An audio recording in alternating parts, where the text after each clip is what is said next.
uyakwazi ukulandelela iprogress okanye utshintsho lwenzekileyo kuzo. Kukhona omnye umfana ngapha KZN owake wenza into phantsi ifana le Mr. Will ayenzileyo ekupheleni konyaka. Wama ngaphambili umfana wathi ndizonixelela izinto ezithethwe ngabazalwana benyakeni. Wazithetha lento zathethwa ngayo. Wathi ubani washukuma kuyigame wavula iBhayibhile endaweni ethile nethile wathetha wathi ubani wenza kanje wayenza lento ndayithanda lento ngathi inhle lento. Lo muntu lo uyakwazi umamela. Daba nalo ndathi lo mfana unayo igift yoba ngupastor. Ezi zinto zegift ziyakhawuleza ukubonakala kwisizweni, ziyakhawuleza zibonakala early. Yiyo le uSathane akwazi ukuba abantu abenzi babafocuse kuzo bawe. Amntambo operator kuyo lo gift oyisho nguSathane. Amen. Lingafika ixesha lokuyisebenzisa. Ziyakhawuleza ukubonakala igift ezi. So lo mfana ndandibona unale gift okwakuphasa wengumuntu oqwalasela kakhulu akwazi wena loo nto yento ntoni. Lo kwazi umamela kodwa ekude. Emva kwale nto uMr. Thina le nto ndithi zininzi izinto ezinokufundwa kule nto ethethayo. Amen. Zininzi but ke nayo xa sosozela ngangazithethe. Zizinto ezibalulekileyo. Ndake ndathi ndibona omnye usisi ekuthiwa nguSisi Noxi. Xa ngaba iqukumbele into wayistrayina kuyo ndathi abantu abangosisi akho bebemfundela kulo sisi bangafundi kuphela ezi zinto zisencwadini ebesifundisa zona. Senje bafunde yonke into kukhona into eninzi benokufundwa kuye. Ezinye zezzinto ndingazifunda nami ndizi-apply ndathi ndibambe into endingayisebenzisa kulo but umuntu ongusisi egqibele ndathi abantu abangosisi ngabona banento eninzi abanokuyithatha kulo mntu. Uluhlobo olukhuthele kakhulu lo mntu, uluhlobo olune-excellence ekwenzeni kwakhe, unzima kakhulu. Uhlalisa phansi lwasisi babepha omayoli ndathi yeyi Dubs akabe ninokufunda into kulo mntu inzima kakhulu. Amen. Ube sinokuzalana abanje ngumntu omzalwana unomzalwane ngohlobo lokuba umzalwane but bebengakho kumxholo wasecaweni babengumuntu osititshayo kodwa hayi nzima kakhulu banqabile abantu abanje. Wafika eklasini ngosuku lokuqala ezohlangana nathi wafika wathi lona ngusimbongile lo ngubani ekubazi uba igama elithile likabani ngoba. So lena ndithi kwabantu bazi leaders singase singafunda singafundi kuphela incwadi sifunda ebomeni. Ikindincede into yoba xa ndifunde emntwini bendifunde yena lo segodwa le nto andititsha yona. Umtishali wethu okuthiwa nguMr. So wayinzima kakhulu kumesi ndaba ndafunda yena lo ndathi ndifuna uba njengalo mntu. Into eziba ndibone yena ndibona le nto phambi kwakhe le like nasevuselelana nasiphume kwezo zinto zibalulekile. Kobungqina akwa abantu yonke le nto seyisenzekile nyani sebethathe into uThixo wenza into phakathi kwethu yimvuselelo enkulu. Bekube benzeka sihlangane ingabikho ijoy ngosuku lokuqala. Inkonzo yabo lehlangana abantu bayithatha ngathi yi-emcing ngabonkonzo. Inkonzo iqala ngomgqibelo but ndinejoy enkulu. Ndive imvuselelo sisahlabelele ezangoma zokuqala bathe bengena abazalwana besathi olamntu complete uluphelelisiwe ngoku because ethetha sisilungu ngale confidence nayo okanye ukukholosa nako ngothile. Ndikhumbula into ethi lo moya ongcwele ndimamkele ulu-universal usebenza kanje nakwabanye abantu nasehlabathini lonke. Le nto lena uThixo uyincungela ngokufundisa. Ndikhumbula uba ndade ndafela ekutheni ezinye izinto endandike ndazithetha ngalo mlomo wam okanye ndazicinga zazingasuki kule ngqondo yam zasuka kulo moya. Ndibona le nto kube khona nomnye umntu kwenye indawo ongqina into enje efana le ikenzeka kum. Ndikhumbula lo mama kwasivakashela apho komiseni days ethetha uba wake wasokoliswa yinto wathandaza. Uthi wathandaza ngasokoliswa yinto ngale mini sesokoliswa yile nto wancedwa ngulaa mthandazo. Laa mntanazo awutsho ufana nomnye wakathandazwa ndim. Ndathi umntu uthandaza umntanazo ofana nowam ufane. Ndathi laa mntanazo utsho uba wayebekwe ngumoya oyingcwele apha kum. Umoya oyingcwele usenza sifane. Ngoko ndibukele eTV one day omnye utata ecaphula ubungqina bomnye umvakelo lo wayedumile ngexesha lakudala kwakuthiwa nguSmith Wigglesworth umntu onjalo. Wasawuthi into efana neyam lo mntu eyakhe yenzeka apho yazi uba ngelaa xesha isenzeka ndaye ndathi kunoba ndiyenzanga kakuhle le nto because inoba ndiyenze ngalo hlobo lam lokuzenza izinto mhlawumbi engafananga uba ndithethe nedemoni bengafananga ndiyenzile loo nto but wasenziva loo nto uvele wenze njengam naye but if wenze njengam bengayongqondo yam mhlawumbi yi-inspiration yinto ebekwe ngumoya ongcwele ukuba ndiyithethe kanje because eli demoni livakala lisendlini yam ngaphakathi lithethe ndisuke mna ndivule ingubo ndiliphakamise intloko ndijonga kanti ndingathe kodwa ndijike intloko ngohlobo loba ndibhekise phaa kulo ndilibona but ndiphakamise intloko ungathi ndiyali-athenda ndithi ima ulapha endlini kodwa ndivulelanga ndiyalala mna ngondibuyise ipha yam ndivele ndilale livakale lixathisa iinyawo apha ezantsi kwebhedi kodwa ndivalelekile lihambe laphela apho ndabe ndilala nyhani futhi andiziphinde ndili-athende ngoku ndalala zange liphinde lindisekwelise tu kwaphela isitori salo ebomini bam ngoku ndivala utata naye uthi naye ucala endlini yakhe kwafika into efana naleyo wazathi xa ijonga wathi it's just you vadala nguwe ka avala so lo moya ongcwele uyazenza ezi zinto. Yeah. Amen. Okay bazalwane masivuselelane ubungaze umxele kweli xesha ummelwane wakho uba lena ithishi ngayizubashoti noba angayenzi loo nto ukuzibona uzobhithizelwa sententeni umntu onangaphambili athi xa ummelwane wakho lelini kusuku labuka kwelaa cala akhangele osisithula abo babamelwane bakhe abekho kulaa ndawo gida abantu ecela ugqitha xawula nomamuyeka uphinde iphinde kwa the same nto kuthiwa makuphinde futhi uxhawula ummelwane wakho sekuyile ndani yakhe aphinda kanti akayandasendange ba ummelwane ngulo mntu ulibhaa eca kwakhe uhamba ke ngokobulisa kanti uqale wasela kwenye indawo wanyusa amandla wakhe ngebhotile ngoku uhamba ukila uyayiphina aphinde ndibuka endithi uyayiphina aphinde umshumayela xa bakayijoka ngena uthi kaxhawula ummelwane wakho umxele bazihamba kanje ngoku aphinda asukuma angacela ugqithi abo baxhawula bayi-train bayabazi abammelwane bakhe apha kule nto bayi-train nomntu ngapha bakumelwane bakwelicala so zizinto ezenziwayo hayi but andizithi ibende namhlanje but sovuselana bazalwane masijonge incwadi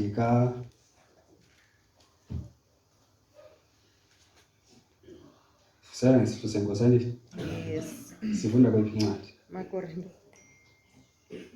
Korinte incwadi yokuqala kasekorinte okay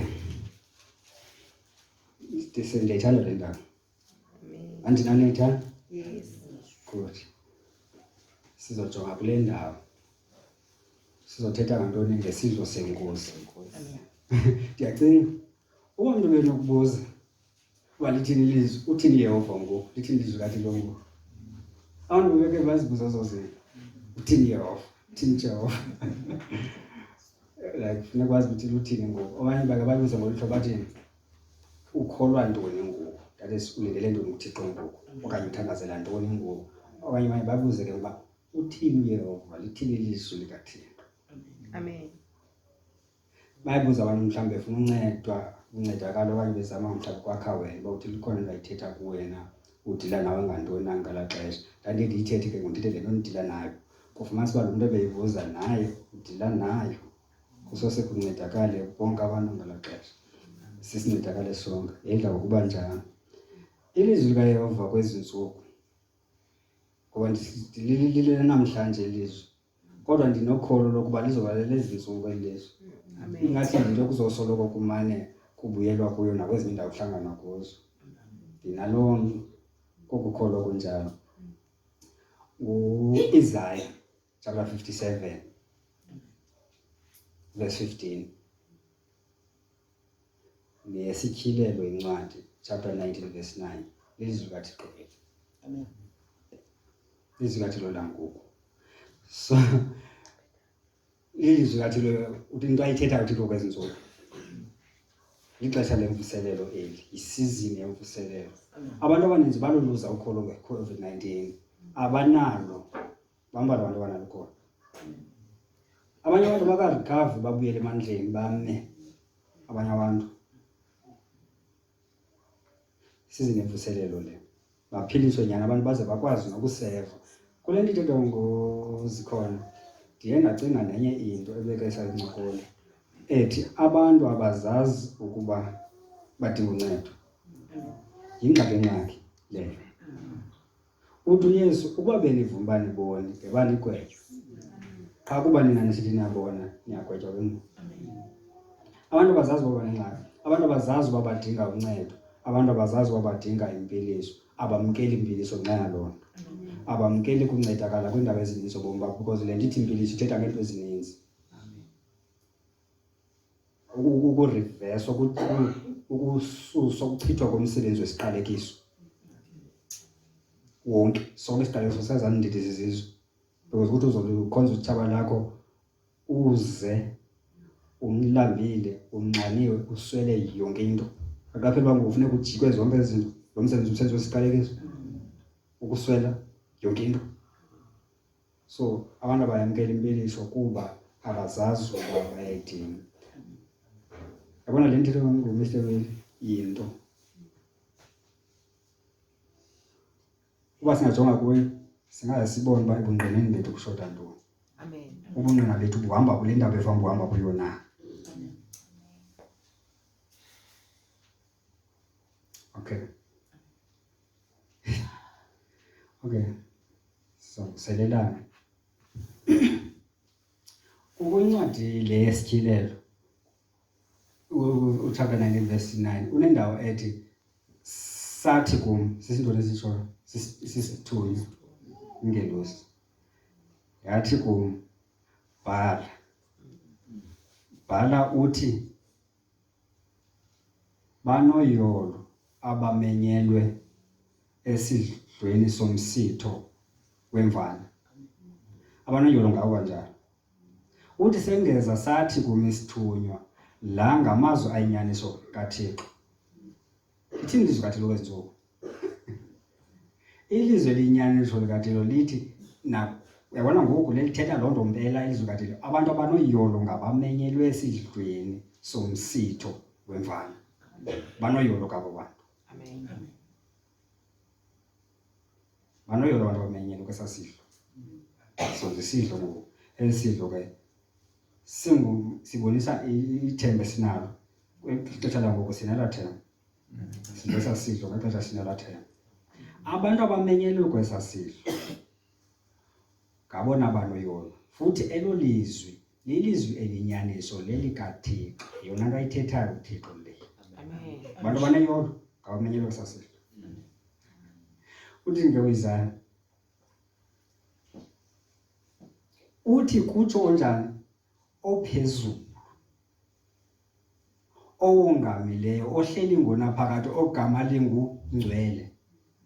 Uthi kutsho yena, uthi ndihleli phezulu engcweleni nakotyumkileyo, omoya uthobekileyo, ukuze ndenze ntoni?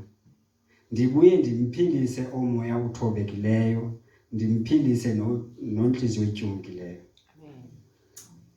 Uthi uhleli phi? Phezulu engcweleni. Kuba lo uThixo ophezulu kwayena, owongamileyo. Zonke ezo nto zibiza ukoyikwa kakhulu. Ugama lakhe lingungcwele. Uthi kwa igama lakhe ke masilingcwalise. Masivesithethe loo nto nje zisuka malingcwaliswe laa igama, mongacinga ndiwiki ngalo. Malingayanyaniswa nanto ingalunganga, maliyanyaniswe nobungcwele igama lakhe. Uthi ndihleli phi? Phezulu. Ndihleli phi? Engcweleni. Ndihleli ebungcweleni, ndihleli engcweleni. Enye indawo endihleli kuyo uthi ndihleli nakotyumkileyo, omoya uthobekileyo. Banoyolo abangamahlwempu ngokomoya, kuba ubukumkani bamazulu bobabo. Banoyolo abantu abakwaziyo ukuzivuma ukuba ndidinga uncedo. Amen. Kuba ngabona abantu bazothi ubukumkani bamazulu bubona buyimpendulo yengxaki endikuyo, bangene kukumkani bamazulu. Uthi ndihleli kuloo ndawo, uthi ndihleli phezulu engcweleni, ndihleli nakontliziyo etyumkileyo, nakomoya uthobekileyo. Nothi ebantwini abaphakamileyo, nothi ebantwini abathi akukho ukoyika uThixo, nothi ebantwini abathi ndingenza nantoni na. Uthi ndihleli ebantwini abathi abatyumkileyo, abamoya uthobekileyo. Andihlalelanga mahala, Ndihlalela uba nje ndithini ndibuye ndibaphilisa abamoya uthobekileyo nabanhliziyo ityumkileyo phinde iphilise umoya womntu ufuneka uphilisiwe kwanenhliziyo yomuntu kufuneka iphilisiwe. Why kufuneka uphilisa umoya womntu? Kungoba kukhona ivesi kwincwadi yemizekeliso chapter 18 verse 4 ithi umoya wendoda unako ukusinyamezela isifo sayo noba umzimba wakho ungagula kanjani uba umoya wakho umelele uyakwazi ukuthwala umzimba wakho. Kuphinde kube khona ivesi kwincwadi yemizekeliso 24 ingapha verse 10 ithi uthe waphelelwa ngomhla wembandezelo oba ebandezelwe amandla wakho.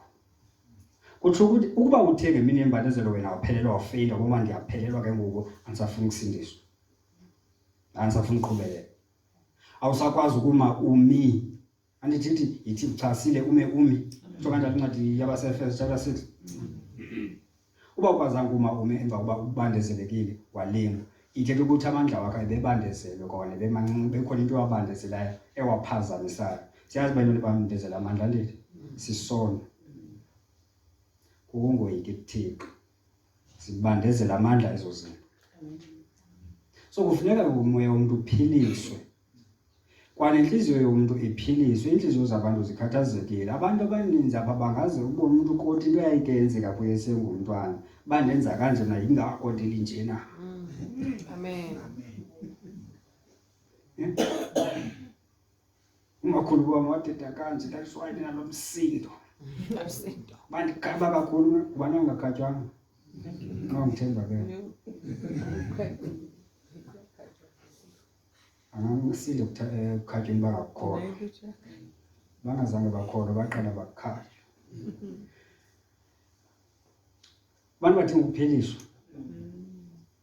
Ziphiliswa inhliziyo zabo ezi ukuze bakwazi ukuthetha inyaniso ngenhliziyo yabo. Inhliziyo engaphilanga isikwazi ukuthetha inyaniso. Amen.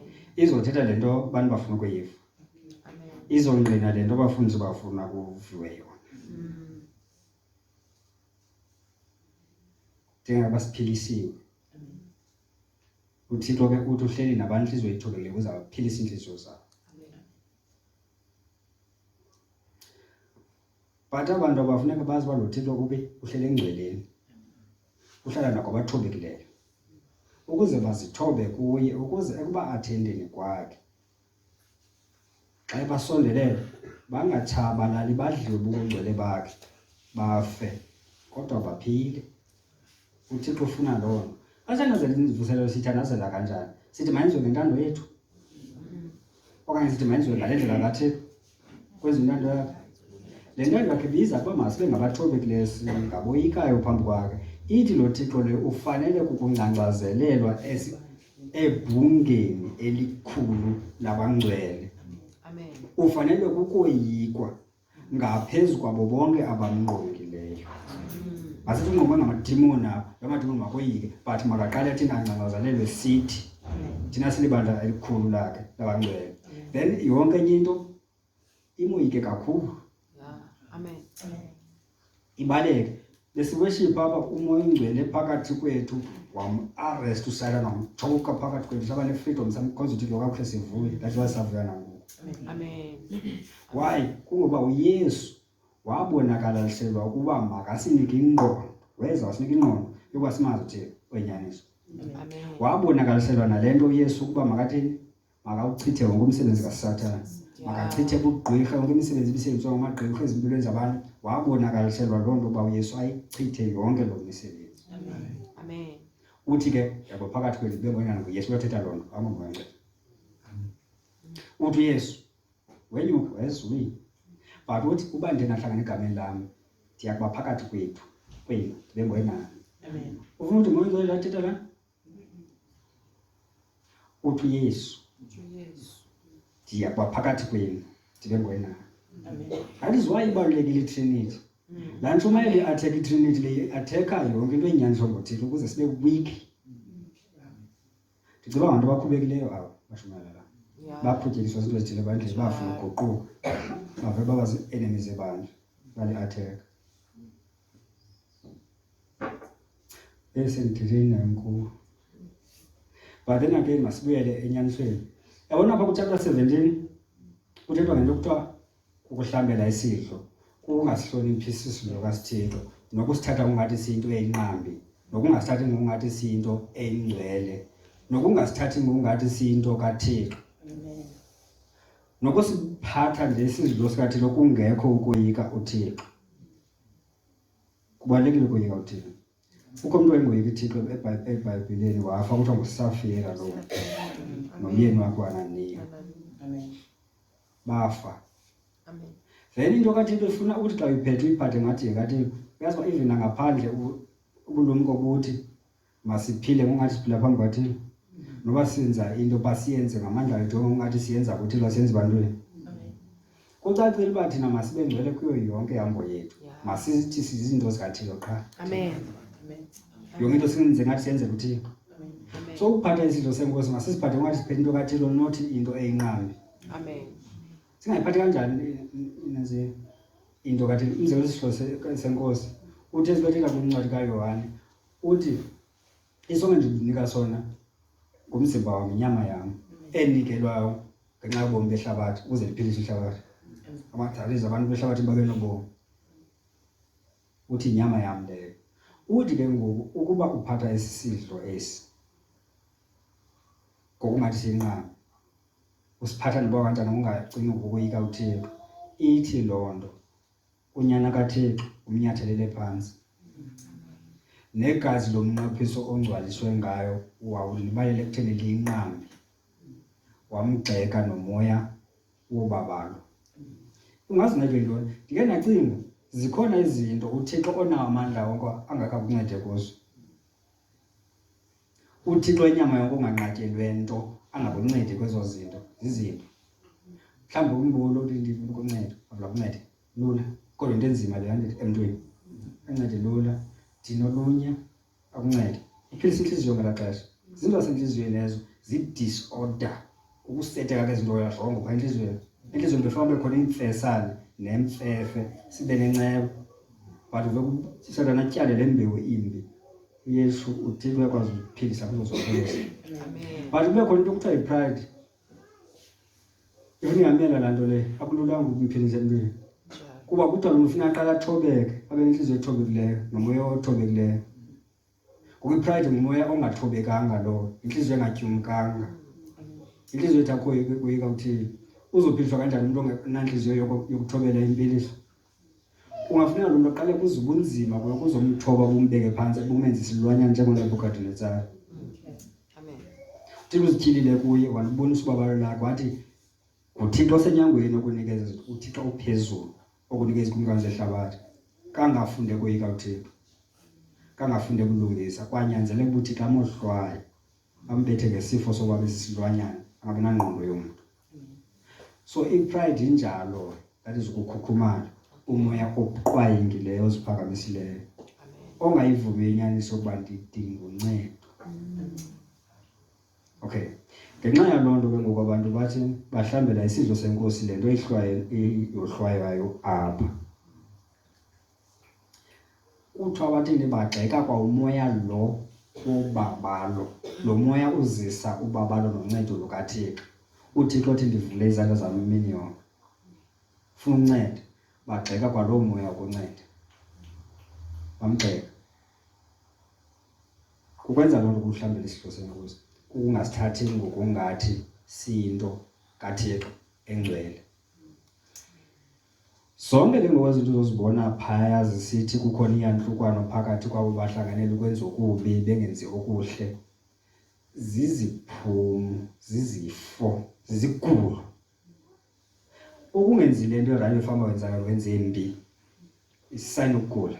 Isono sisikhulu kwasona. Amen. Amen. Udinga impiliso lo muntu, kuphiliswe inhliziyo yakhe, kuphiliswe nomoya wakhe. Zizigulo ezazinto. Ezizigulo zingazibonakala emzimbeni, zizigulo kodwa nezi. Zenziwe ukuthi kukulibalela ekutheni linqambe igazi elamngcwalisayo. Nokumnyathelela phansi unyana wakhe lo wanikele ngomzimba wakhe ukuze nabe nobomi. umnyathelele phansi wagxeka nomoya obabalo. Lo moya lo uzisa uncedo kuwe wawugxeka wangalamkeli. Kwathi kuthiwe kuye ngemivumba kaYesu waphiliswa, wathi yena zange ngiphiliswe.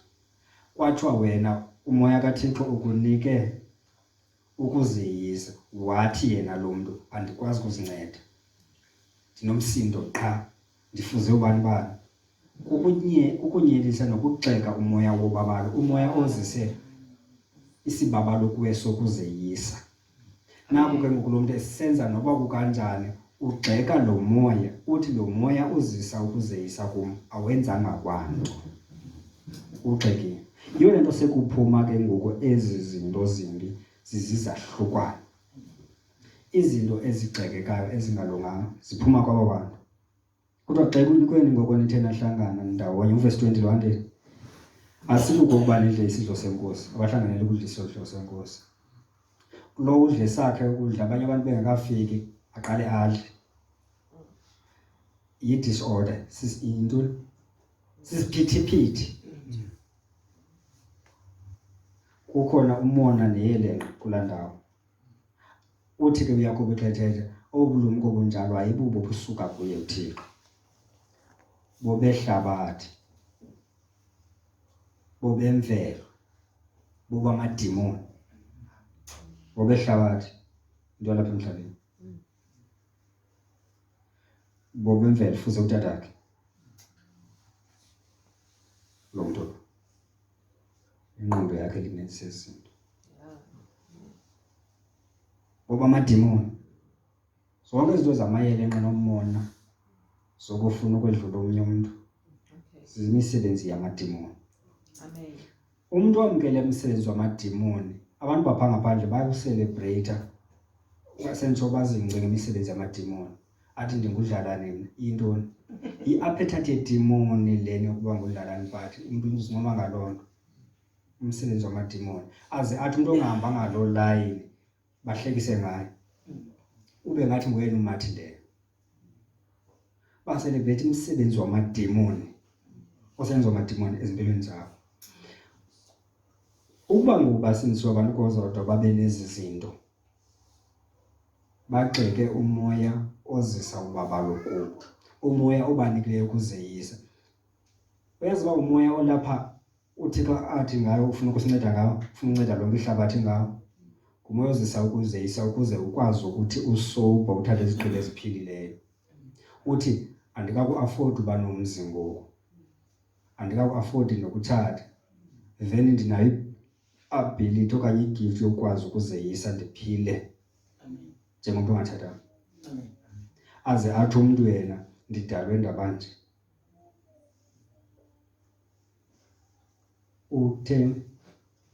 Uthuka la moya wobabalo lo uthi ndikunikile igift yoba ukwazi ukuphila, ukuzeyisa, ukuze ukwazi kwenza izinto ezeli xesha langoku. So zonke ezi zinto ke zeza ziphithiphithi kukugxeka umoya wobabalo. Bangabi msulwa ngenxa yaloo. Vele ungasijonga kuverse 23. Uthi kuba mna ndakwamkela kuyo inkosi oko ndikunikeleyo nokukunikela kuni, okokuba inkosi uYesu ngobusuku eyanikelwa ngabo yathabatha isonka, yaza yakuba ibulele yaziqhekeza yathi, thabathani nidle ngumzimba wam lo owaphulelwa nina, oku kwenzeleni ukundikhumbula. Sesenze yacaca into yoba xa siza kwezi sidlo masazi uba uThixo ukho, lo Thixo unjani, ungcwele, futhi uyabavuza bamfuna ngenhliziyo ephelisileyo. Wathi lo Thixo, ndiyakuzingcwalisela wonke umuntu osondela kum ukuze ndizizukise kubantu bonke. uMoses wakhumbuza u-Aaron loo nto xa bisenzeka kusifonyana baka-Aaron bubayi-2. Wathi uMoses le nto yayithetha ke uYehova le. Ithi iBhayibhile u-Aaron wathi cwaka, wayithetha na lo Thixo ke uzingcwalisela bonke abantu abazayo. So umuntu ozayo kuye uThixo, uThixo uzingcwalisela loo mntu ukuze azizukise ebantwini, abantu bafunda ukumoyika, bathi ngaye ungamili, bathi ngaye ngohleli ngona phakathi. Apha ke ngoku uYesu wathatha batha isonka wabulela. Wasiqhekeza wabanika wathabatha nidle kumzimba la wam lo owaphulelwa nina. Uthi kuYohane 6 uthi isonka endimnika sona mna inyama yam enikelelwa ubomi behlabathi. UThixo unikela inyama kaYesu. uYesu unikela inyama yakhe ukuze ihlabathi libe nobomi. Kuba ihlabathi linjani? Lifile ziziphoso. Uthi ukufuneka abantu babe nobomi ukuze bangabi sagwetywa. Uzobona lo chapter 5 kaYohane. Okholwayo kuYesu unobomi, akasayi kuphumile ekufeni wangena ebomini, akasayi kugwetywa. UThixo akathandanga uligweba ihlabathi, unikele ngonyana wakhe ukuze bathi abakholwa kuye bangakutshabalala, akafuni bagwetywe. So uYesu Kristu uthi ngumzimba wakhe awunikelayo ukuze ihlabathi libe nobomi. Uthi ke owudlayo lo mzimba wami alisele igazi lami unobomi obungaphakathi. Aze athi okholwayo kum unobomi obungaphakathi. Azibona izinto ezimbini. Ekhumbula la law ye-maths le ithi ba ucirha ulingana nokujola. Abe ujola elingana nokugavu. Kuthi ukuthi kwa gavu lo elingana nocirha. Ekhumbula na? Ukuba okholwayo kuYesu unobomi obungaphakathi, nodla umzimba kaYesu waseligazi likaYesu unobomi obungaphakathi. Ukudla umzimba kaYesu nokuseligazi likaYesu ukukholwa kuYesu. Ukukholwa kuyo yonke into uYesu ayenzileyo. uYesu wenzeni? Unikele umzimba wakhe ukuze ihlabathi libe nobomi. Sithi uyamkele loo nto leba uYesu unikele umzimba wakhe ukuze wena ungatshabalali ube nobomi. Amen. Uyayikholwa loo nto? Uphila ngathi ngumuntu oyikholwayo? Ekuthatheni kwakho izigqibo uba ngathi ngumuntu oyikholwayo loo nto? Wathatha isonka wathi lo umzimba wami owaphulelwa nina. Umuntu oyamkelayo lo nyaniso unobomi obungaphakathi. Umuntu oyikholwayo loo nto unantoni? Unobomi obungaphakathi. Waze wathini? Okay, verse 25. Kwangokunjalo yabathabatha nayo indebe emva kokuba kudliwe, isithi, le ndebe ingumnqophiso omtsha osegazini lam. Ngamaxesha onke nisukuba niyisela oku kwenzeleni ukundikhumbula. Ngamaxesha onke usidla isisonka oku kwenzeleni ukundikhumbula. Ngamaxesha onke usela le ndebe oku kwenzeleni ukundikhumbula. Sikhumbula inkosi. Sikhumbula ntoni ngenkosi? Eqaphela into ukukhumbula into engamandla loo nto leyo. Loo ngcinga leyo ndike ndakufumana kwezi ntsuku zidlulileyo. Ndikhumbula le ndumiso ye-depression, undumiso 42. Uthi ndizikhumbula izinto ndikuthulula mphefumlo wami. Yabona ukukhumbula? Amen. Uthi lo mntu kutheni umphefumlo wami wasibekeka ngaphakathi kum? Kutheni ngoku wasibekeka ngaphakathi wam waba buhlungu umphefumlo wami? Kutheni wangabi nakuzola? Udepressed lo mntu kubi kunamaxhala. Kubi ebomini bakhe ngalaa xesha. Akasaxeshanga noba usafuna ukhonza nathi. Uzafuna nokusindiswa, akasekho sure. Uthi kodwa lithi ndiwuphokoza umphefumlo wami ndizikhumbule ezinye. Ndikhumbula uba kwakuba njani ndilida i-worship ebandleni lam, silihloko ndibe likhulu livuyayo. Yabona le nto ukukhumbula ingakuredima usindisa umphefumlo wakho. Uthi ngexesha kwexesha linzima akhumbule iintsuku ezazinje bantu kade ndiworshipha uThixo ndinejoy kuyenzela le nto ndivuye. Isuka la depression. Akacingi ngedepression lezinto ezimdepressayo. ukhumbula ezi zinto zazinhle zivele ziyiluzisa ipower yonke lento ibimxinzelela. Bena benejoy. Lo nyaniso ininzi eBhayibhelini ikhona nakwincwadi yabaseKorinte chapter 3. Uthi thina sibhenqwe isigqubuthelo siqaba sisijonga kuye uYesu.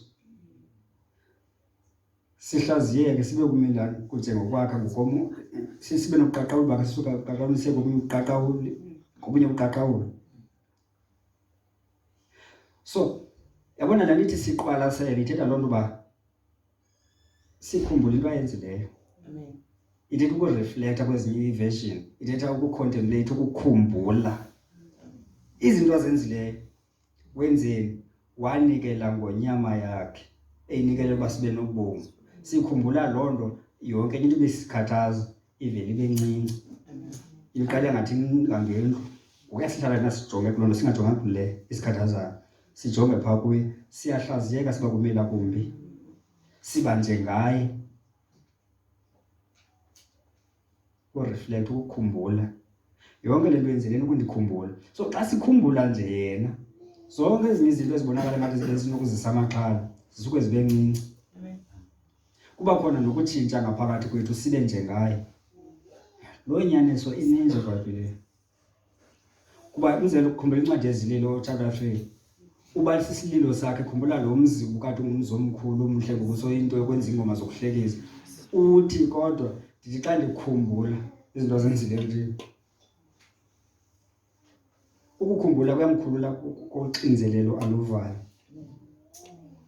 So uthi apha ukudla kwesisonga nokusela kule ndebe makwenzele ukukhumbula yena. Amen. Sikhumbula uba wanikela umzimba wakhe ukuze sibe nobomi. Uthi ke ngoku uPetro xa ethetha kulonto okwexesha langoku noba sithi sivuka ubunzima komzuzwana sisuka sivuye. Uvuka ubunzima kodwa uvuye. Ube nokunqongophala ngaxesha linye kube khona novuyo ngaxesha linye apha kuwe kuyi-1. Uthi sithi sisuva ubunzima kwexeshana kodwa sisuke sivuye ngovuyo oluzukisiweyo olungathethekiyo. Sisamkele isiphelo sokholo lethu, usindiso lomphefumlo yethu. Uthi siyamthanda nangoku singambonanga. Suke simthanda. Apha ke ngoku senzayo sikhumbula uYesu into asenzeleyo. Sisuke simthanda, sisuke sivuye ngovuyo olunguzukisiweyo olungathethekiyo. Noba sijongene nobunzima obungakanani, sijongene nezilingo izinto ezifuna ukusikhupha apha elisindisweni, sisuke sivuye. Zonke ezinye izinto suke zibe ncinci abe mkhulu lo msebenzi wenziwe nguYesu lo ukunikela ngenyama yakhe okanye umzimba wakhe ukuze sibe nobomi. Sikhumbule lona. Suke simkhumbule. Sisele le ndebe le article ithetha ngayo ingumnqophiso omtsha osegazini lakhe. Xa sisela le ndebe siyenzela ukumkhumbula uYesu.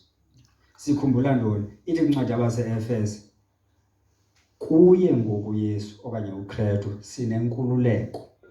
Sifuna umuntu ofuna uba free. Yimakho umuntu obophekileyo apha endlini. Kukho umuntu ofuna ukuvutha apha xa ubophekile ingathi akukho allowed ukuvutha. Awuvumelekanga. Kukho umuntu ofuna ukugeyita ke futhi ke angayeki. Unalendende. Xa endende nokukhona indawo ethi ayiyekeki. Ndiyandicinga ixesha kuyenziwayo kuthiwa yeke ndibe sithi siyaya kodwa egarage. Izoyekeka. Egarage sizawuzi khetha izinto ezinye zibe sekunene ezinye zibe sekhona. Sithi ezi zona maziyekeke ezi. Kukhona le funeka ingayekeki. Yeah. Amen. Yes. Because ngaze hey pastor. Ungaze apha kuthiwa yekeke kanti awuzazi wena bazikhategorize izinto kungenzeka kukhona into erongo efana yayekwa kuthiwa nayo ayiyekeke. Kanti bese sithi iyayekeka. Yeah. Amen. Iyayekeka ngegama likaYesu iyayekeka. Azibona beyeka. Uzothi iyazenzekela no. Kuzofuneka izinto zisibe in control, sibe nomoya ukuzeyisa. Amen. Siyayekeka ezinye izinto. Okay. ezi zinto ezisenzela ntoni ukumkhumbula uYesu. Amen. Sikhumbule umsebenzi wasenzela yona. Ngoku sikuye uKristu sinenkululeko. Sinenkululeko yokuzenza zonke izinto ezilungileyo ezikholisa uThixo besikade singakwazi ukuzenza. Besikade singakwazi. Ndithi abantu abangasinzwa banawo umthetho nabo. Banawo mininzi, asingathethi nganxexesha. Banayo imithetho, kodwa bakwazi ukuyigcina bayenze. Banayo into yokwazi okulungileyo ebemini uba bayakwenza kodwa bakwenzi. Ukuyikhumbula loo nto kwincwadi yabaseRoma chapter 7 uthi andikwazi into endikwenzayo. Ndiyakwazi ukuthatha ebemini uba ndiyakwenza kodwa andikwenzi. Ndiyakwazi okubi ebengimele uba andikwenzi kodwa kona oko ndiyakwenza. Wasikhulula kweso sithukuthezi. Sikuye uKristu sinayo inkululeko ngokuhlawulelwa ngegazi lakhe uYesu. Sinenkululeko ngokuthini? Ngokuba wasikhulula ngokusihlawulela ngegazi lakhe kuko konke ukuchasa umthetho. Wasikhulula ekuchaseni umthetho. Yintoni ukuchasa umthetho? Sisono. Wasikhulula kuloo nto. Uba uyaqhubeleka ukuchasa umthetho,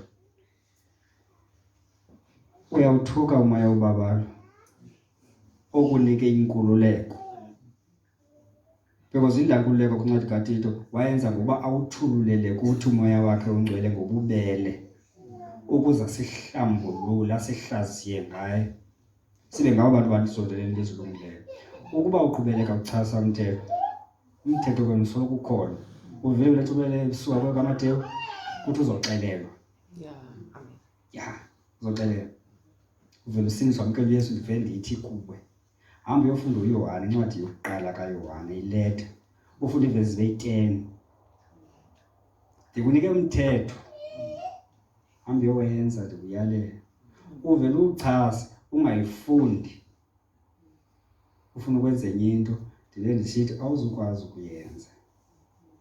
Kuba awuzifundanga zavesi zithethe. Awuthobelanga. Ngenxa yaloo nto ungathobeli kwa even umbingelelo wakho uzoba lisisikizi. Uyakhumbula loo nto le? Amen. Itsho kanjalo incwadi yemizekeliso. Umuntu ongamameli umthetho kwanombingelelo wakhe ulisikizi. Yabona? Njengathatha zibe 10 uzifunde ude uzazi ngenhliziyo. Namandla loo nto le. Uvele uthi awuzuyenza loo nto ubhizi. Uthi xa ufuna ukuyenza le nto ufuna ukuyenza ingenzeki. Kuba isandla sikaThixo siyamchasa umuntu ongawuthobeliyo umthetho. Umuntu oziphakamisa umuntu ungathobeliyo umthetho. Okay, wasikhulula ke kuloo nto uThixo uYesu ngegazi lakhe. Kuloo nto ungathobeli umthetho. Wasikhulula ngokusihlawulela. So sikhumbula ezo zinto. Xa sisenza lezi zinto okanye sidla esisidlo, sisela nalendebe, siyenzela ukukhumbula uYesu. Singawenzi mncinci umsebenzi awenzileyo, siwenze ube mkhulu. Xa sicontemplate sijonge kuwo, uya uba mkhulu lo msebenzi kunazo zonke into ezifuna ukuzimisa phambi kwethu. Ithi into isisilingo ifika ndithi ndakhululwa kule nto ngegazi likaYesu. Ndinabo ubomi ngomzimba kaYesu owanikelwayo okanye waphulelwa mna. Ndinabo ubomi. Ndinayo impiliso ngokubethwa komzimba kaYesu. Ithi ke ufanele ukubethwa ngakumbi umnyathela phansi uYesu. Amen. Nyana kaThixo. Amen. Qaphela ke ngoku lo muntu unyathela phansi uYesu udla esisidlo ngokungafanelekileyo kwenzeka ntoni? Ufanele ukubethwa laa mntu lo. uYesu wabethelwa lo muntu makaphiliswe but ngoku sekubethwa lo muntu. Okwakukhula ukubethwa kalona. Seyithethwe kuloo ndawo leyo. Silinde izinto kuThixo kwiilevel ezahlukileyo. Omnye umuntu ulinde impiliso angaze ayivumele ingcinga esuka uSathane ethi okugula kulapha kuwe kukubethwa nguThixo abe uThixo engajongo. uThixo into ayifunayo kuyenza icace uba yintoni. Okay. Amen. Ukuba ayicacanga ungayamkeli ngathi isuka kuThixo. Ulinde impiliso andithi eso sigulo ungasamkeli uthi hayi uThixo uthanda ndibe njani uzophikisana nentando kaThixo. sichasa sosikolo. Nokuba futhi sisibetho soka kuThixo sichasa ngokuthini ngokuthobela uThixo. Amen. Umthobele uThixo ukubabala umchasene uSathane ukubaleka. So uchasa sasikolo ngokuthini ngokuthobela uThixo. Ukuba sikhona kuwe ngenxa ungathobeli uThixo sichasa ngokuthobela uThixo. Ungasamkeli ukuthi intando kaThixo le. Amen. Amen. Uba uThixo uyicacisile ukuthini kulonqaba kuyo yenza lento ayithethayo. Cha uphume kulona. Ungahlali kuyo. So lo mzimba wakhe wanikelwa thina basibe nobomi. Ngegazi lakhe wasihlawulela wasikhulula kuko konke ukuchasa umthetho. Singabakhululekileyo ngokuze sikwazi ukuthobela uThixo. Umthetho ufundisa lona uba inkululeko ukhululelwa ubaze ukhonze. Ngasifunda kwincwadi yoLeviticus chapter 13 ukuya ku14 ukhululelwa ukuze ukhonze. Ukhululwa phaya kungathobeli nakwi-pride nakwimpakamo nokukhukhumala ukuze uthobele uThixo. Ukhonze uThixo. Okay. Zonke ke izinto senzela ukukhumbula uYesu. Akufunekanga ilibaleke ukuthi uba uYesu wenze ntoni.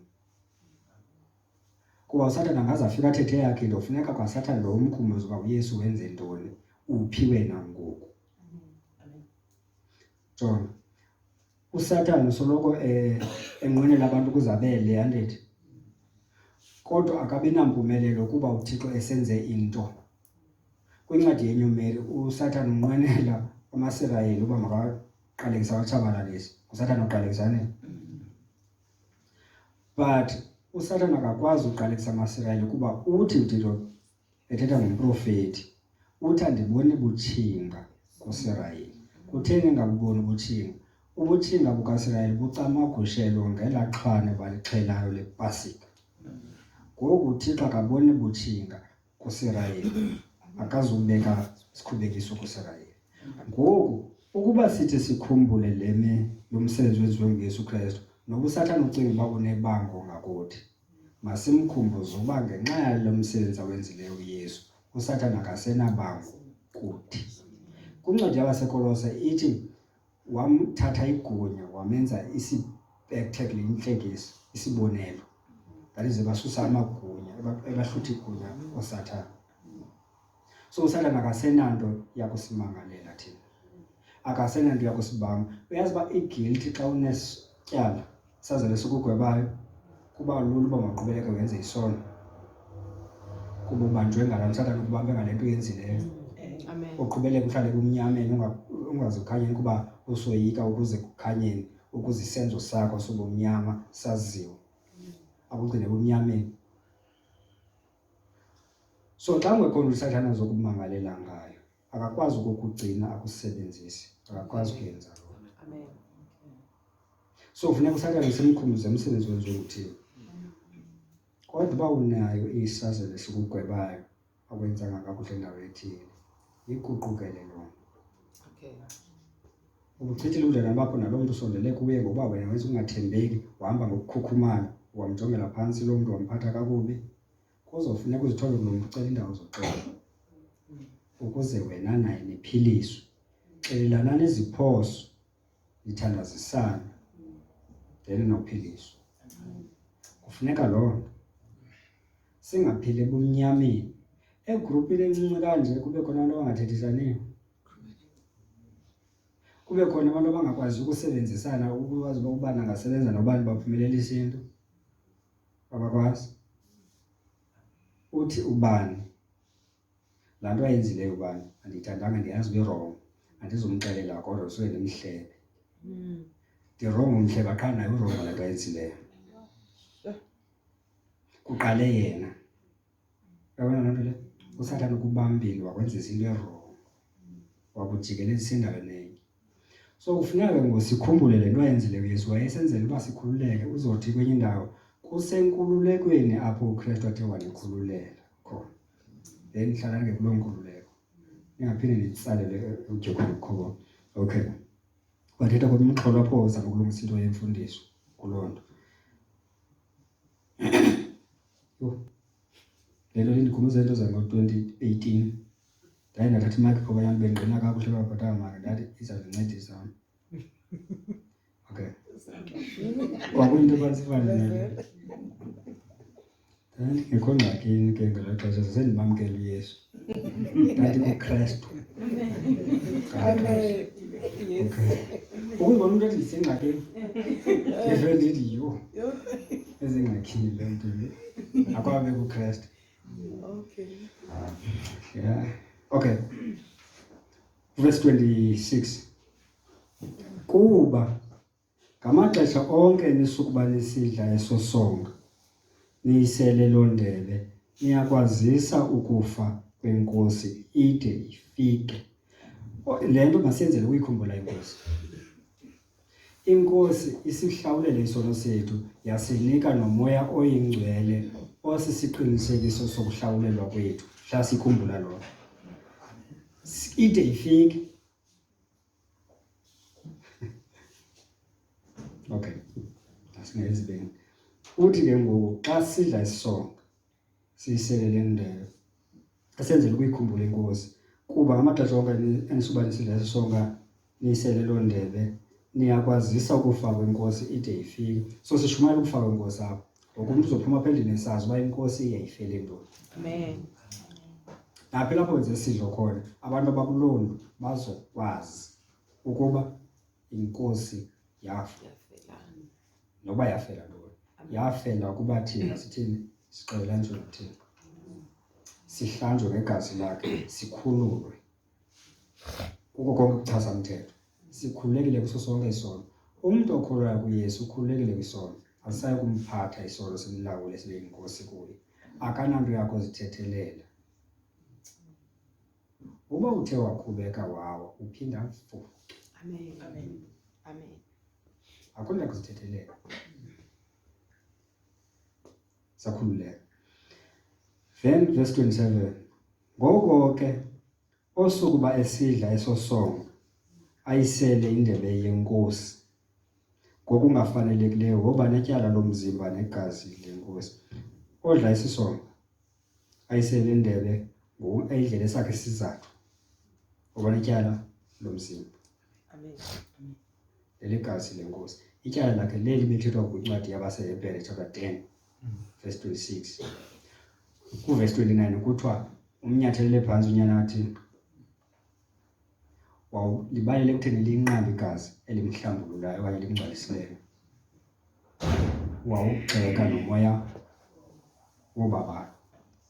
So ukuba ke ngoku umuntu wenze loo nto walibalele kutheni linqambe igazi wathi akhona wangalithathi ngokoyika. iBhayibhile ishumayela indawo ezininzi uba masimkhoze uThixo simoyika nini.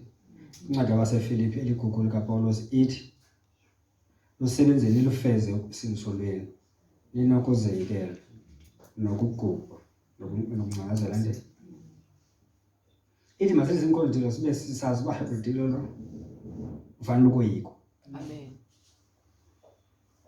NakuPetros ithi hlalani nikulungele ukuziphendulela kumntu okobuzayo ilizwi ngethemba elikuni ninokuzoyikela.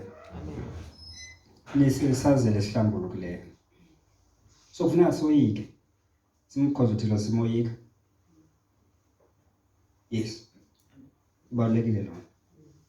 Kwincwadi yabaHebhere chapter 12 verse 28 inendawo ethi khona ithetha yithani nisamkele ubukumkani bungayi kuzanyazwa sobo bungunaphakade utsho kanjalo ncwadi kaDaniel. Kuthiwe ubukumkani bokugqibela buzove buhlale ngonaphakade bona njengoba ezizi7 zizawuve zimcolwe zona zibe lithuthu zithi sisala emhlabeni. Kuthiwe ilitye lona lama ngonaphakade. Kuthiwe ubukumkani ke bona bungunaphakade buyi kuzanyazanyiswa kude kwathiwa kwendumiso bukwizizukulwane ngezizukulwane. Kuthiwa masithi ke singena kobukumkani sibamkela okukulawulwa nguThixo sibe nombulelo. Ngalo mbulelo simkhonze ngokukholekileyo ngale ndlela afuna ukhonzwa ngayo hayi ngale sithanda ubakhonza ngayo. Sinako konke kuzoyikela. So masimkhonze simoyika. Incede nini into yokoyika? Inceda entweni. Ukoyika uThixo kumenza umuntu athiye ububi. Indumiso 19 inendawo ethi ukoyika uYehova kucocekile. Amen. Kumi ngonaphakade. So kufuneka uyeke uThixo ukuze ucoceke kwawena. Ukuba wamkele ukoyika uThixo lo wamkele into ecocekileyo then iyakucoca loo nto ube ngumuntu ococekileyo. uzoma ngonaphakade ngoba kuthiwa kwakona ukuyika uThixo kumi ngonaphakade, uzawuma ngonaphakade ufuna uphambukela endlini kaYehova uhlale khona imihla yakho yonke yoyika uThixo. Uba umoyikanga uThixo awuzuma ngonaphakade. Amen. Ndithe izibabalo zivela eli emnqesinisiwe. Yiyo le nto umntu asathatha athi hayi ke ndiyakhona ndiyosebenza ngesibabalo. Ukuba kange kube khona ukoyika uThixo uzomseva ngaso sibabalo uThixo iminyaka embalwa. Awe isimilo sakhe sibe sibi kunesokuqala. Eyiva loo nto? So funeka simkhonze uThixo sinako ukumoyika. So aba bantu ke ngoku if abantu abazukwazi ukumoyika uThixo esidlweni senkosi bayithatha ungathi lento yinto inqambi ayiyanyaniswa noThixo uThixo ungamileyo omkhulu. Xa sebefika phaa emakhaya beyophila bazokwazi ukuphila ngokoyika uThixo. Abantu behlabathi bangayenza yonke into embi, bangaze bacinga bona abanaso isizathu sokwenza okulungileyo. But umntu owaziyo okholwayo kuThixo uba ukhona uThixo unesizathu sokwenza into erayithi. Why? Umntu wangaphandle yena wazi uba funeka ndingabonwa ngumama xa nditshaya. Umama makangandazi uba le ithetha ilanguage ethile kodwa phaa ngaphandle baxakene nam. Uba yena umama ndazi into erayithi futhi angaze andithetheleyo. Uthi hayi umntwana orayithi lo. Kwenye case ufuna sithandazele umntu. Sibiziwe ukuthi masimthandazele. Bathi azaqala ilulizana nathi wenze ntoni lo mntu. Kuke kufika umbuzo uma ubuzwe qha wenzeni lo mntu. Akenzanga nto lo mntwana umntwana orayithi lo. Asambeka izandla. Later bafumaniseka uba ikho into eyenzekileyo emenzeka uma kangena kule ngxaki. So abantu bangona kuba besazi uba ubani akandibonanga yena ndikho phambi kwakhe. Futhi nawo bangandibona ngeke bakwazi ukuyondixela ndizobakhaba kuselapha endleleni bathulise. Ngeke aye ngasekhothe unestendini abelingqina zamdubula kusandla apha endleleni okanye ndimbhatale ndihlale phansi. So bangaphula bona umthetho. Abantu abasindisiweyo bona nakwezona zincinci izinto bangangoni. Why? Bona abenzeli amehlo abantu. Msebenzeni ulifezele usindiso. Ningenzi njalo only xa ndikhona. Makube kukhona niyenza loo nto noba sendingekho. Why? Kuba nguThixo okusebenza ko akundimi. Ningakwenzi xa ndikhona kuphela. Kuba akundimi ukusebenza ngoThixo. So umuntu osindisiweyo yena uzoyenza into erayithi kuba esazi uba andiyenzeli amehlo abantu. Kukhona uThixo ohleli engcweleni, ophezulu, ongamileyo, yena ohleli ngonaphakade. Lo Thixo ke ukhona kuyo yonke indawo ngamaxesha onke, ubona zonke izinto, zonke into zityhilekile kuye, akho nto inakufihlakala. Ngulo Thixo sinokuthanani naye, ngulo sophendula kuye. So ndikhuthazwa yiloo nto uba ndenze into elungileyo nokuba abazalwana abantu bayaziyo uba i-wrong xa isenziwa kanje, irayithi xa isenziwa kanje, ndive ndiyenze right. Why? Andiyenzeli bazalwana, ndiyenzela uThixo. Yiloo nto ke ngoku kufuneka ngoku xa sisiza entweni esi sidlo senkosi, masize sisazi uba lo Thixo lo enze esi sidlo, sisidlo esi sakhe uThixo, sesayo inkosi, ungcwele. Siyingcwalise le nto sithi ekaThixo ke le nto ifanele ukuphathwa ngokoyika. Oonyana bakambingelelo omkhulu Aaron kwaphuma umlilo ebusweni bukaYehova badla bafa bobayi-2. Wathi uYehova wayethetha le nto xa esithi wonke umntu osondela kum ndiza kuzingcwalisela yena ukuze ndizizukise kubantu bonke. So yonke into ekaThixo loo nto leyo ifuneka iphathwe ngokoyika. Nokuba kukuzoma ngaphambili kusherishwe, mayenziwe loo nto leyo kusoyikwa uThixo, kuthiwe bonke ububi. Because incwadi yabaseHebhere chapter 12 ithi kuba uThixo ungumlilo-dlalo, uThixo ungumgwebi. uYohane ubhaptiza ngamanzi. Uthi kodwa emva kuza obhaptiza ngomoya nangomlilo. Amen. Amen. uzofika bathi moya kokuqala kuze babe nejoy bakwazi umsebenza benamandla kodwa uba bayiyamkelanga loo nto leyo uzova kuzawulilo uzwabhodi ngenxa sokuthandaza ukuthi sibabhise umlilo ufumana umlilo umthisa abantu kodwa yona lo izawusithi kanti izinkuni lokho ixesha ke siyenze izinto senzele ntoni uyikhumbula inkosi umuntu odla ungafanelekileyo uzidlela ntoni ayisele ndobe ungafanelekileyo ngoba netyala lomzimba negazi lenkosi le nto bisisipho kuwe ngoba netyala layo xa ngabangathanga ayamkele wayibale ekutheni uyinqanda wayithuka wathuka umoya wabantu ngoba netyala lokuthuka umoya wabantu uhambe ngokukhukhumala ngoba netyala. Okay, verse 28. Makazicikide ke ngokwakhe umuntu. Na umuntu ngokunikwa umyalelo. Uzokhona umyalelo. Umuntu ongawuthobeli umyalelo kwanombingelelo wakhe intona sacrifice umbingelelo wakhe lesikisi. Amen. Nawo namyalelo. Makazicikide ke ngokwakhe umuntu. Umuntu makaqale isebenze nyani ke ngoku. Ndiyakholwa na kuye uYesu othi okholwayo kumnobomi unaphakade. Oyidlayo inyama yamandla igazi lami lo muntu unobomi unaphakade. Ihlanganise nokukholwa kuba odlayo ngaphandle kokukholwa uyona lo kuba nantoni yenziwa ngaphandle kokukholwa sisono na umuntu makazicikide akugqiba ukuzicikide adle kwisonka eso yabo masisimemo ezi kuthiwa idla kwesisonka because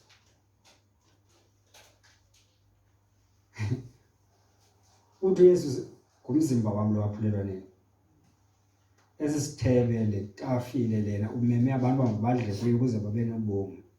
Umuntu odla kule tafile ngumuntu okholwayo kuYesu.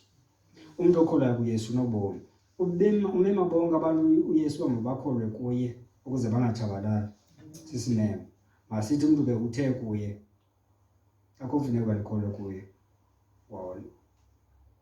Chasa ilizwi likaThixo. Wawugxeka umoya wabantu. Ukuyiva uba imbi kanjani xa usipha umuntu esipha angasamkeli. Yakhumbula i-prayer before birth lo mbongo uthi inkosi uzondithuthuzele xa abacelayo bengazamkeli ezam izipho. Zawuthi ngithuthuzele ndizuva kahle. Amen. Akakazami uthi nabo bomi buzobanje ubomi kuzoba khona abacelayo uba bathe bangazamkeli ezam izipho zifumana uthuthuzelo kuwo unthuthuzele. Amen. Lo Thixo ke unje ngomuntu. Ikhona indawo yakhe efana nomuntu. Unemvakalelo. Uzoyiva incwadi yeGenesis ithi wakhathazeka. Incwadi endlovu isithi bawugriva umoya wakhe bawenza buhlungu. Lo Thixo loba buhlungu nendawo athi ningawenzi buhlungu umoya oyingcwele. So lo Thixo uba buhlungu ufana nalamzala zathi ndiyafuna ukuba kunceda. Avele umntwana phosele ebusweni bakhe lomncedo lomzali. Iba buhlungu kulamzali lawo. Kube khona umthetho othi beka uyihlo nonyoko ukuze zande insuku zakho emhlabeni. Akunika wona uYehova. Athi babeke that is bahloniphe. Uba ufeyile ukwenza lo mthetho universal ungumthetho ongaphakade. Amen. Uba uyenzanga lolo azizaba mbali insuku zakho.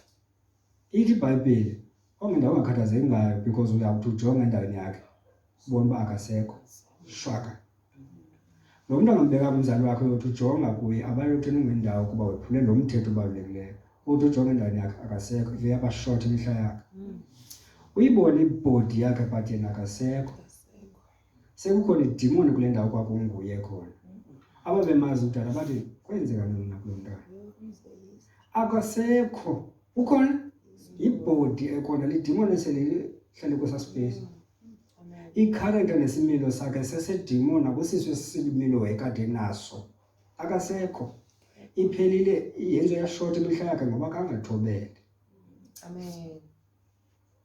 Abantu uyibona loo nto leyo. But ifihlakale kwabantu basehlabathini ezi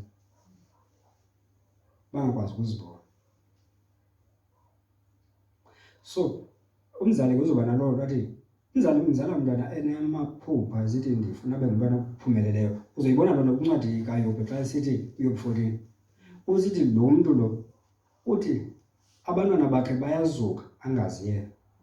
Bayehla babe zizinto ezingento angazi yena kuba yena yedwa uva ubuhlungu phefumulo wakhe. Amen. That is uba simeko umuntu ofileyo ongenalo ithemba lovuko labafileyo. Uthi lo muntu unjani phaa kule ndawo akuyo. Abantwana bakhe noba bangaphumeleli babe ngupresident bazukiseke babe ngabantu abahlonitshwa mhlawumbe babe ngupastor akaziyazi yena lo kuba inhlungu uva inhlungu phaa kule ndawo akuyo. Angabazi.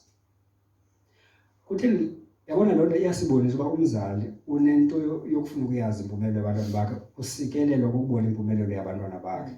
Ufumana ijoy kwimpumelelo yabantwana bakhe. Ithi ngoThixo uziyolisa ngoxolo lomkhonzi wakhe. Amen. Yona nto inika ijoy loo nto abe noyolo. Xa umkhonzi wakhe noxolo ne-well-being enempumelelo. So umzali xa bethe ndiyafuna ukukunxibisa, ndiyafuna ukukwenza ube mhle, ndiyafuna ukukunceda ube umntwana o-healthy ube nempumelelo, ave umntwana ayirejecta angayamkeli yonke loo nto, kuba buhlungu emzalini. Yeah. Amen. Cinga ngalo picture isikhukukazi, inkukhu, ufike ukhozi luthatha amantshontsho waso beliphume nabayi-7 lithathe. Kuba kubi kwesa sikhukukazi. Siboba andikwazi ukuba protect abantwana bam bayemka. Iyathatha ithatha nokugqibela. Kuba kubi kwasikhukukazi. Ndaba. Cinga ngoSathane ezenza ukhozi ethatha abantwana. Kuba kubi lo mzala abesazi uba andikwazi ukuthi get through to la mntwana, andikwazi ukuthetha ndiviwe nguye. USathane umebile, umwinile, uva ilizwi lotshaba akakwazi ukulivelana. Cinga ngobuhlungu bonjalo. Amen. UThixo ke unjalo naye xa esithi abantu bebedalwe nguye but uSathane wafika watyala imbewu yokuba abenze bamthiye uThixo, emtyhola uThixo. Hayi abantu nesithi lo Thixo akalunganga. Unifihlele le nto kube sazi uba nawo banje ngabana thina dla kulo mntu. Kodwa inyaniso ithi uThixo yena ulilanga, ulikhaka, akabafihleli nanye into elungileyo abakhonzi bakhe. Amen. Inyaniso ngothini. USathane uyaba-accuse. USathane esebenzisa ontanga nayo yonke enye into, uthi abazali abayazi into ekulungeleyo. Yeah. Abakufuni wena ube happy. Bakufihlele eyona nto izisa ulonwabo ebomini bakho. Bafuna ukukucontrola. Uya-accuse nguSathane. Umsebenzi wakhe kukutyhola. So kuba buhlungu emzalweni xa senzeka ezo zinto. Nako uThixo xa ngabetyholwa nguSathane kwabantu abantu bamamele ilizwi likaSathane bangabi samthemba uThixo, babe ngakuSathane, azibone uThixo uba ndingaloza bam. Kuba buhlungu. Kuba buhlungu kuba esazi uba lo Sathane lo akazelanga into elungileyo ngaphandle kokuba nokuqhela nokutshabalala. Ngoba batshabalala abantwana bakhe. Kubuhlungu olo hlobo. Ngoku xa apha esithi uncedo kukuba udle kwesi siso. That is ukukholwa kuYesu. Uthi luncedo le ngxaki onayo. Le ngxaki nayo iyawusombululwa kuba ukholwe kuYesu. Abantu bakholwa kuYesu ke badla kwesi siso. Besithi entliziyweni yabo, sidla umzimba wakhe, sisela negazi lakhe. Ukholo nabo. Sisenzo sokholo ukuyaba. Sisenzo sokholo ukusuka phaa phambili uphendule ilizwi elithi umuntu ofuna ukwamkela uYesu makaza phambili. Ukukwenza ngumsebenzi wokholo. Ukholo lungenazenzo lufila ndithi. So ukuze libe nelife ukholo lwakho wenza isenzo. Luqale ngokunceda. So kule case isenzo sokholo uzoba udla kwesisono. Yilona umyalelo uzothi zicikide. Then udle kwesisono.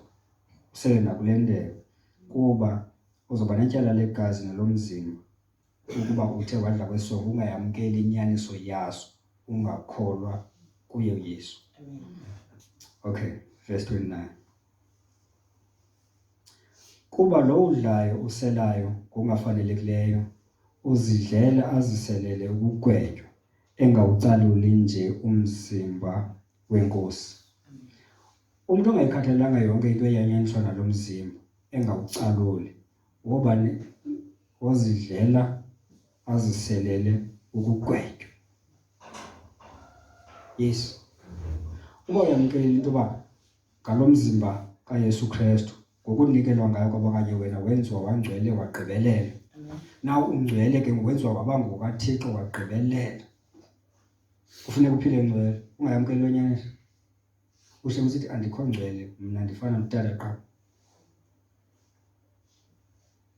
Qhubeka kudle kulo mzimba kodwa ubambe loo nto, ungamkeli inyaniso uba wangcwaliswa kusolizwa kwalo mzimba. uYesu wazithwala izono zakho ngomzimba wakhe emthini. ukuze uthi wena ufile kwisono uphilele ebulungiseni nasebungcweleni wena uphilisiwe ngemivumbo kaYesu. Ubukade ungenansi ufana nemvu elahlekileyo, ungena direction, ungenanto kuthiwa yi-purpose, ungazazi noba kutheni ulapha, uphilela ntoni. Uthi kodwa ngoku sowuvele wena weza kumalusi nomveleli womphefumlo wakho, ngoku sowuzazi into ophilelayo. Uyamkela lo nyaniso cekide udleko lomzimba. Sisimemo esi, sisimemo. Wona uncwadi yesityhilelo chapter 18 or 19, wona chapters powerful, zifana nemizekeliso chapter 9. Ingathi siqukumbelo sesa story. Chapter 19, enye inkosikazi phaya kuthiwa ithiwe uhambo ngengubo ngelinene ecikizekileyo. Ngumtshato wayo phaa laa nkosikazi. Laa nkosikazi kuthiwa libandla. Sisidlo somsitho walaa nkosikazi okanye womyeni walaa nkosikazi kuthiwa yimvana, nguYesu ke loo mvana. Zindaba ezintle lezandithi uthi unomyolo umntu omenyelwe kwasasidlo. Chapter 18 kuqukumbela istori soLady Nonyabi, uLady Foley, uNonyabi lo bethuka ngakwe kumzekeliso 9. Kusithiwa naye uneyakhe indlu lapha esixekweni endaweni ephakamile, kuthiwa yena kuhle ngasemnyango esihlalweni sakhe. Yena akathumelanga bomambo bizwa abantu, ujonga nje abazidlule aba-mind business yabo. Uthi ongena lizo makaphakame kwelapha uthembisa ntoni uNonyabi. Chapter 7 bethembisa izinto ezintle, zithi ibhedi yakhe uyandlale ngemiqamelo nengubo ezimfakamfela zoluko lase-Egypt. Into entle leyo, uyaxoka. Because lo mntu ucommentatayo apho ucacisayo uyayicacisa indlu yakhe njani. Uthi indlu yakhe zindlela zelabafileyo.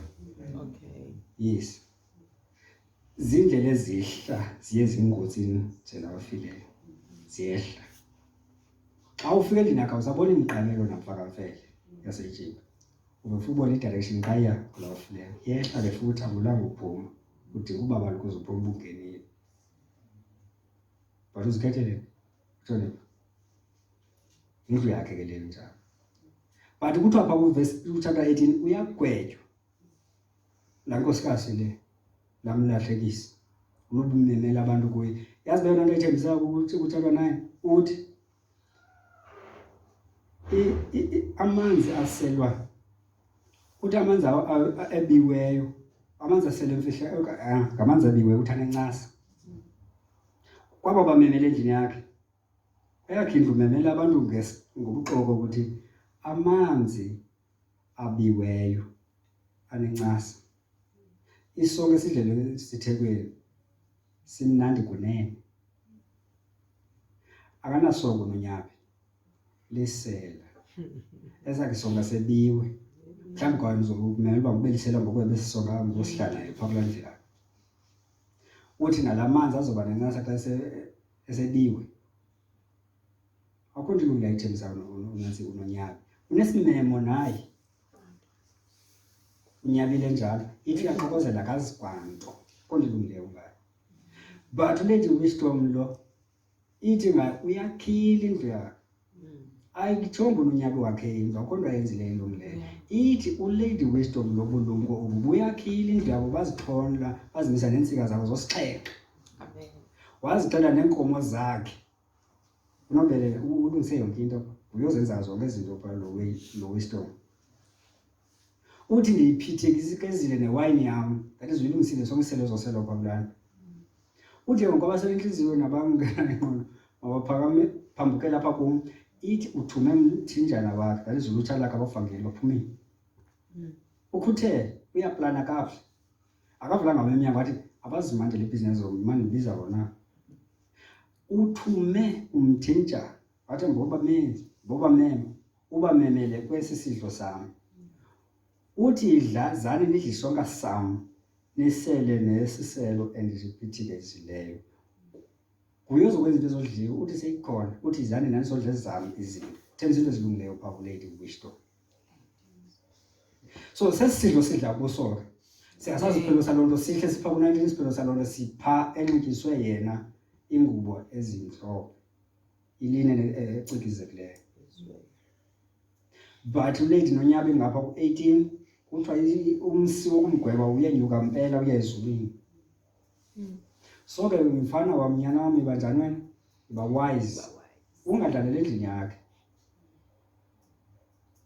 kuba abamenywa bakhe bakwela abafileyo kayenzi lona idla kwesi sidlo sikalady wisdom. Sisimemo esi sicikide udlele kwesisonga usele nakule ndebe kuba odla ungafanelekileyo uzidlela aziselele kugwetywa engawucaluli nje umzimba wenkosi onyathelela phantsi umzimba wenkosi ongaboni ngathi ubalulekile uzidlela ukugwetywa lo njalo. Ngenxa yoko baninzi phakathi kwenu abaswele amandla nabayimilwelwe nabanele nabalele ukufa. Ezinto zongacalucaluli lomzimba nokungacikidi kwabantu nokuthatha nje lento bayidle besithi sisonka lejuice. Abo bantu abo baswela amandla wabawuthatha bathi andisakufuna ukusindiswa. Yintoni lona? Yinto le ekufuneka kuthethwe ngayo ngezinye imini. Andisakufuna ukusindiswa. Ithetha ukuthi andisakufuna uncedakala. Ifana nokuthi mzekelo ubuqhuba kakuhle grade 10, grade 9, 11, xa ufika grade 12 andisakufuna ukusindiswa. Lona ugrade 12 ndingawenza ngoku kwam. Andisakufuna ukuncedwa. Andisalufuna uba balwathi ndifuna uncedo lukaThixo. Le nto sendifuna ukuyenza ngoku kwam ngawamamandla. Xa usithi it's not like ayikho ngokuthi andisafuna uncedo xa usithi afuna ukusindiswa. Ithi ukuthi andifuna ukuncedakala, ayithi ukuthi andifuna ukuncedwa kuphela. Ngathi ibe lula kanjalo. Ithi ukuthi ndinamandla ndingayenza. But ithi ukuthi andifuna uncedakala, andifuna ukuphumelela. Kaloku usindiswa ukuphumelela ndithi ukoyisa. Andifuna ukuphumelela. Ndibabona abantu besiwa xa besegrade 12. Bathandaza kakuhle aba bantu aba xa sekuthiwa grade 12 athi azibe ninzi izilingo. Uthi lo grade 12 lo eyona turning point ebomini usathana athi ndibalinde kule nto uba bathe bayipasa bazoba yingxaki andizobavumela. Uba bathe bayifeyila le izawuhlala isisikhubekiso enhliziyweni yabo esinganikwazanga umenza ugrade 12. Amen. Uthi ndifuna into ezoba sisilolo esidiphe ebomini babo bonke abakhubekise kwa-grade 12. Batheni bayilibele into ethi impumelelo ingenzikelelo kaThixo kungangezwa ukubulaleka. Sisimemo dlani kwesisonga nisele kule ndebe. Bantu bebaphelelwa ngamandla bangasafuna ukuqhubeleka ngenxa bengakucikidanga lo mzimba. Bangabi sakufuna ukuqhubeleka. Abanye baqhubeleka xa bengazazi uba bafuna ukuncedwa. Kwezo ndawo banazo banalo ingxaki esifuna uncedwa abantu but abazazi bayaqhubeleka. Noba ungazumcenge umuntu umcakisele uba uyazibona uba apha kuwe xa uthetha uphumenya into engalosindiswa. Wena indlela obathetha ngayo abantu akuyondlela yoba ungaze usikeleleke ngabo bangaze bakuqalekise. Angaziboni uba khona ingxaki kuloo nto. Ukuyibona into uqala incoko nomntu uyiqale le ncoko kuba usazi uba ingxaki kulo mntu ndifuna sithethe ngale nto kuza ncedakala. Avele yena aphendule kule nto uyithethayo njengomntu ongenangxaki kule nto okhathazeke ngabanye abantu abanengxaki yolo hlobo. Awayibona into njalo. Abantu ngenxa bacalile lo mzimba baphelelwa ngamandla baba yimilwelwe. Why? Umoya wendoda unako usithwala isifo sayo andithi. Xa umoya wabo uweak bephelelwa amandla bazogula. Zibongamela izifo zabo. Babe yimilwelwe bafe. Umoya wabo ukwazi nokuba qhuba ubazise enkonzweni bazale izizathu zokungahlangani. Ibaluleke enye into benokuya kuyo engangumhlangano. Akasenalo uvuyo lokuhlangana lokhonza uThixo. Ufeyile ukucalula kulo mzimba. Ucala lo mzimba. Athi andisakufuna ukuncedwa, ndisafuna ukusindiswa. bagule abantu bafe. Lena ungacalelo lomzimba ezinto oyiswe sisono. Kuthi ngesoyiswa isono uyiswe nakukugula enze nale disorder bayenza esihlweni senkosi. Amandla kaThixo apha kuye la bechaza isono ayekelele abandezelekile. Ngamhla wembandezelo yena uphelelwa ngamandla. Athi andisakwazi ukuqhubeleka ndisindisiwe. Amandla wakhe abandezelekile kukungakholwa oku kwakhe. Ithi iBhayibhile uThixo uyasebenza kwabakholwayo. Ithi nina nalungisa ukwamkela ilizwi kuthi nangalamkela njengelizwi labantu nalamkela njengoko linjalo kakade lilizwi likaThixo osebenzayo kuni nina nikholwayo. Uthixo usebenza kwabakholwayo. Uba uyakholwa kuYesu uThixo uzoqhubeleka esebenza kuwe. Esebenza ukuthanda ayenze naloo nto ayibekileyo uba uyithanda entliziyweni yakhe ngamandla wakhe. La mandla kaThixo avusele uYesu Kristu kwabafileyo, umoya oyingcwele, ukuba ulapha kuwe wena ukho kwinyama. Kwangala mandla wakhe alapha kuwe uya kukunika ubomi kwemizimba yenu esebenzisa la mandla. Kodwa la mandla abandezelekile ngomhla wembandezelo uzawuphelelwa. Uthi andisafuna ukuqhubeleka. Zamela uba la mandla angabandezeleki. Amen. Ungasweli amandla, cikita lo mzimba. Cikita lo mzimba. Verse 30, ngenxa yokuba niza phakathi kwenu abaswela amandla nabayimilwelwe, banele nabalele kufa. Kuba xa besizicalula ngesiba asigwetywa, sigwetywa nje ke siyaqeqeshwa yinkosi ukuze singasingelwa phantsi ndawonye nehlabathi. Inkosi sigweba nje izama ukusisindisa. uThixo uyathetha nomntu hayi ngendlela enye, nangezininzi uyathetha. Ngelizwi, ngemibono, ngamaphupho, nangemfazwe esisimakade, oluqeqesho, okuphelelwa ngamandla nokugula. Uyenzela ukuba lo mntu lona amsindise esihogweni nasentweni embi. Wenze uba lo mntu lo angasingelwa phantsi ndawonye nehlabathi. Amen. Aba bamkela njengonyana uyabaqeqesha, akafuni basingelwa phantsi ndawonye nehlabathi. Uyabaqeqesha. Uzothethwa ezi zinto abazali bancokole kwi-discussions zakho, zonke i-discussions not ezalapha kuphela, so apho bancokola khona. UThixo uzobezama ukutyala imbewu yokumsindisa umntu. Akubonise uba kukhona into apha engazi kakuhle. But uba uyenze bukhulu intliziyo yakho, yenziwa bukhulu kukuhla kwesono, kuya kusondele ezi zinto. Le nyaniso ithethwa yile vesi akululanga ukuyamkela ukuba uThixo angazisa ukugula emntwini.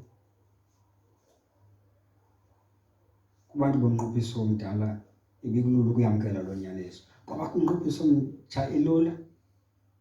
Ikhona into enjalo, siyayifumana enquphisweni omtsha uba ikhona loo nto. Siyifumana ezindaweni ezininzi. Yabona incwadi yesityhilelo isemnquphisweni omtsha. Uthi kwichapter 2 wesityhilelo, ethetha kwenye ibandla, uthi ndinale ndawo ngakuwe ukuba wena utolerate okanye unyamezela la mfazi uJezebheli, lo azibiza ngoba ungumprofetikazi. Ndinaloo ndawo ngakuwe. Ndimnike ithuba elaneleyo uba makaguquke, akaguquka. Ngoku yena ndizombetha intuthumbo nokufa. Nabantu bonke abamlulamela intshumayelo yakhe, imfundiso yakhe, ndizawubetha ngokugula. Kutheni uzobetha abantu besebandleni elikumnquphiso omtsha ngokugula? Ezi zinto zenzekela ntoni? Ukuba kuyikwe uThixo. Abantu bangabantu uyenza bangababethi ngokugula, babethe umsakane ngokugula. Uthixo ngenzanga nto kuloo nto. Baqhubeleka abantu baze zezo zinto bangabethwa ukugula. Kodwa ibandla likaThixo lingcwele. Ithi olunakalisayo ibandla likaThixo, loo mntu lo uzomonakalisa, lingcwele. Uba umntu wenze into echaphazela into engcwele, into engcwele iyamhla njengosafira esemnquphisweni omtsha. Because isenzo sakhe, kuthiwa xa kuthethwa pha, awuxokisanga mntu, uxokise uThixo.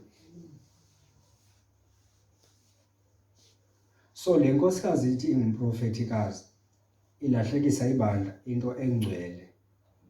yiyo le uThixo eyibetha. So lento lena sisidlo siyinto engcwele. Yiyo lento abantu basithatha ngokungakhathali sisidlo besifa, baswela amandla, bagule.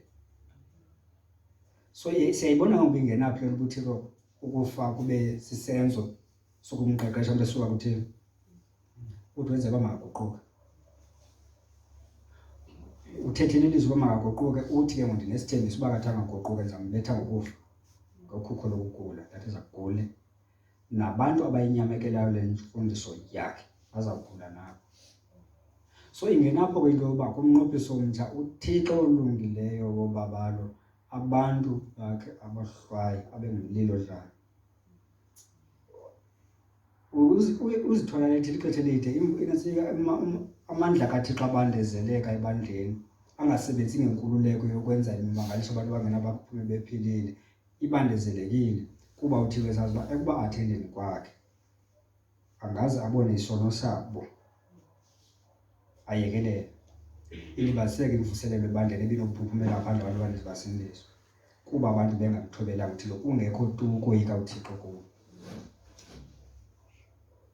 Bathi lo ethe wastepha in wangena umuntu othe wayithatha indlu kaThixo ongathi ayikho ngcwele lo muntu lo uvelelwa bobubi ukuze uThixo azizukise phambi kwabo bonke abantu ukuthi phakathi ezityelela ukuze amabandla onke azi.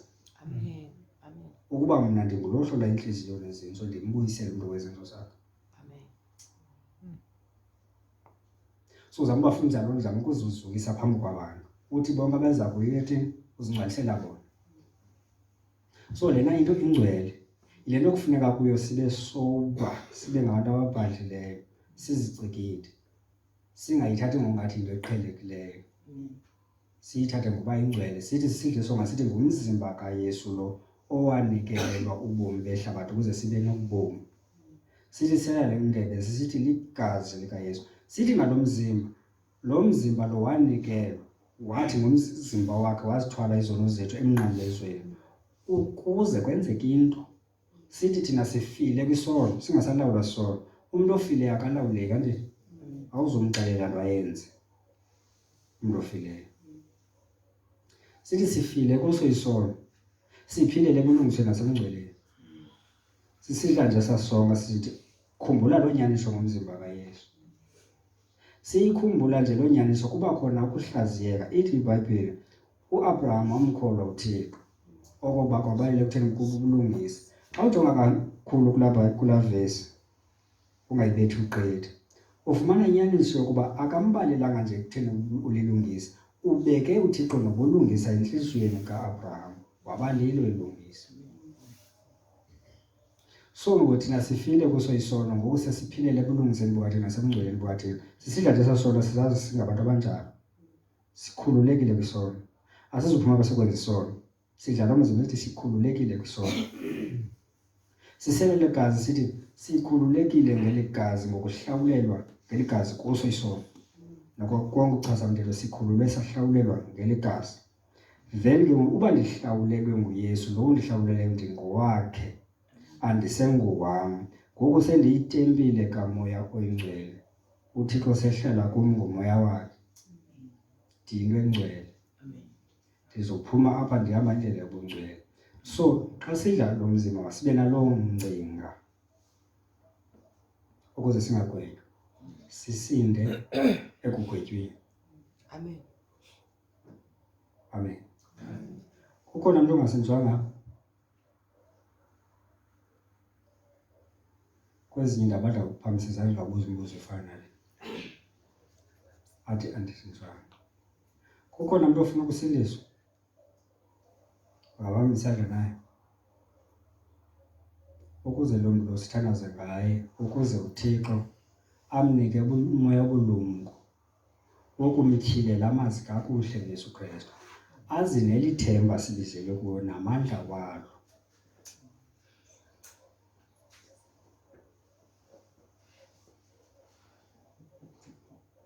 Akekho umuntu onjalo ndithi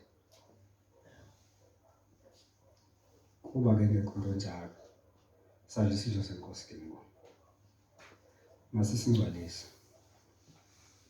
Bawo Nasi isizwe senkosi. Provide Sidla. Sisingcwalise egameni likaYesu Kristu, sisibalele ekutheni singcwele. Siyabulela Baba egameni likaYesu. Amen.